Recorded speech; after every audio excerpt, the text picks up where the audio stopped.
Sir, భార్యాభర్తల కేసులో డివోర్స్తో పాటు మెయింటెనెన్స్ కూడా ఇవ్వాలా? అసలు ఈ కేసు తేలడానికి ఎన్ని సంవత్సరాలు పడుతుంది? మంచి క్వశ్చన్ అడిగారు మీరు. రోజు ఇట్లాంటి క్వశ్చన్లు చాలా కొన్ని వందల మంది అడుగుతూ ఉంటారు నన్ను.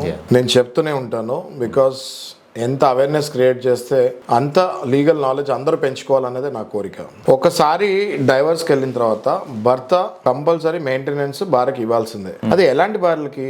ఎవరైతే సరిగ్గా చదువుకోలేదో, ఎవరైతే వాళ్ళ కాళ్ళ మీద వాళ్ళు నిలబడలేరో, ఎవరైతే డిప్రైవ్డ్ కండిషన్లో ఉంటారో, అంటే మీరు చూసుకోకపోతే ఇంకా అమ్మాయికి దిక్కు లేదు అన్న వాళ్ళకి మెయింటెనెన్స్ ఇవ్వాలి తప్ప, ఎవరైతే బాగా చదువుకున్నారో, ఎవరైతే ఒకవేళ జాబ్ అప్లై చేస్తే మంచి జాబ్ రాగలుగుతుందో, ఎవరికైతే అంత హెల్త్ అంతా బాగా ఉండి మంచి జాబ్ చేయగలుగుతారో, అయినా కూడా కావాలని వాళ్ళు ఈ భర్త దగ్గర మెయింటైన్ తీసుకుంటారు జాబ్ జాయిన్ అయిపోతే, అలాంటి వాళ్ళకి మెయింటెనెన్స్ ఇవ్వక్కర్లేదు. మొన్ననే ఒక వేరే స్టేట్ హైకోర్టు జడ్జిమెంట్ ఇస్తాం కూడా జరిగింది. ఇది తెలియక చాలా మంది భార్యలు, కొంతమంది భార్యలు అయితే కేవలం మెయింటెనెన్స్ డబ్బుల గురించే డైవర్స్ లేస్తున్నారన్న విషయం చాలా ఆశ్చర్యానికి గురి చేస్తుంది. కాబట్టి ఇలాంటి దొంగ కేసులు మీ మీద పడినప్పుడు మీరు భయపడకూడదు.